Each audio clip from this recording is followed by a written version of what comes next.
Haleluya. Selamat pagi saudara-saudara yang dikasihi oleh Tuhan Yesus Kristus. Mari kita kembali merenungkan firman Tuhan pagi hari ini. Firman Tuhan pagi hari ini mari kita lihat di dalam kitab 1 Korintus pasal yang kedua, saudara-saudara. Ini adalah kesaksian Paulus ketika dia datang memberitakan Injil kepada orang-orang yang ada di Korintus. 1 Korintus pasal yang kedua, ayat yang ketiga, saya baca firman Tuhan. Aku juga telah datang kepadamu dalam kelemahan dan dengan sangat takut dan gentar. Baik perkataanku maupun pemberitaanku tidak kusampaikan dengan kata-kata hikmat yang meyakinkan, tetapi dengan keyakinan akan kekuatan roh, supaya iman kamu jangan bergantung pada hikmat manusia, tetapi pada kekuatan Allah. Saudara-saudara, di dalam ayat-ayat yang kita baca ini, Paulus seolah-olah sedang membandingkan antara hikmat manusia, kebijaksanaan akal budi manusia dengan kuasa Allah, dengan iman kita. Firman Tuhan berkata, supaya iman kamu jangan bergantung kepada hikmat manusia, tetapi kepada kuasa Allah.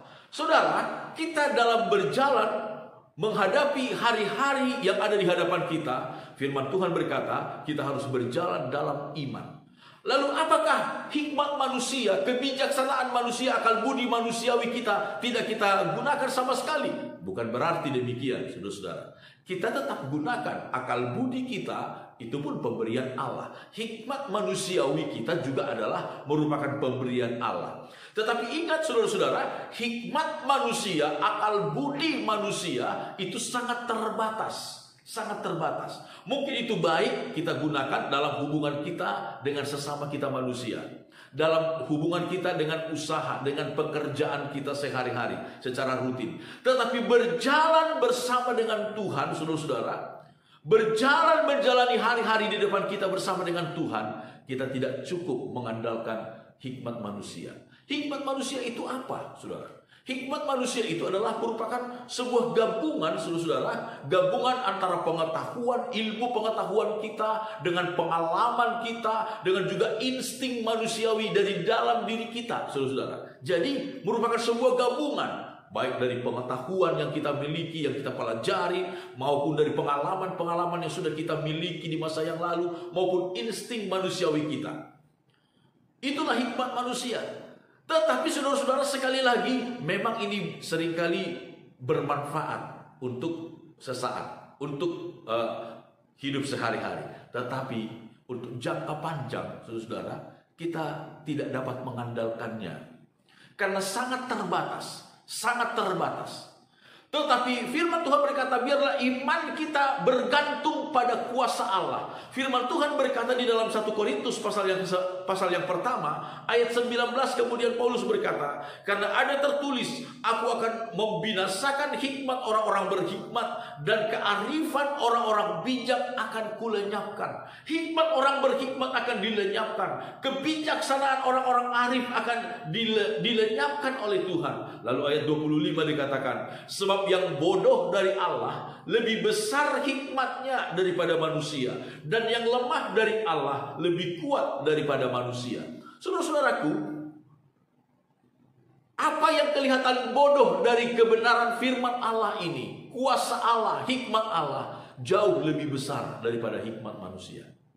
Itu sebabnya ketika kita menghadap Tuhan, saudara-saudara, biarlah kita menghadap Dia dengan iman, bukan dengan aturan-aturan manusia, protokoler manusia, saudara, tetapi dengan iman yang sungguh kepada Tuhan.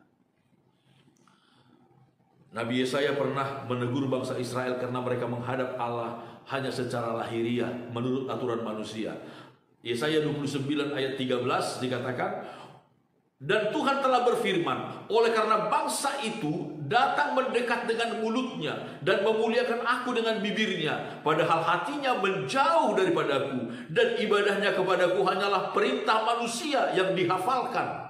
Maka sebab itu sesungguhnya aku akan melakukan pula hal-hal yang ajaib kepada bangsa ini, keajaiban yang menakjubkan. Hikmat orang-orangnya yang berhikmat akan hilang, dan kearifan orang-orangnya yang arif akan tersembunyi. Saudara-saudara, inilah yang dikatakan oleh firman Tuhan. Ketika kita menghadap Tuhan, kita menghadap dengan iman. Jangan iman kita bersandar kepada hikmat manusia. Sekali lagi, hikmat manusia itu apakah berguna? Berguna. Apakah baik? Baik. Tetapi saudara-saudara, jangan kita sandarkan hidup kita dengan kebijaksanaan manusia. Kita lakukan aktivitas kita sehari-hari dengan akal budi kita, dengan hikmat manusiawi kita, itu baik. Tetapi dalam hubungan kita berjalan bersama dengan Tuhan, berjalanlah dalam iman, saudara. Dan kita akan melihat ketika kita mengutamakan iman dan kita berjalan juga dengan akal budi, kita akan melihat iman itu mengalahkan segala-galanya. Akal budi kita akan bekerja dengan baik, tetapi dengan iman kita mengalahkan segala persoalan yang ada di dalam dunia ini. Amin. Tuhan memberkati kita semua.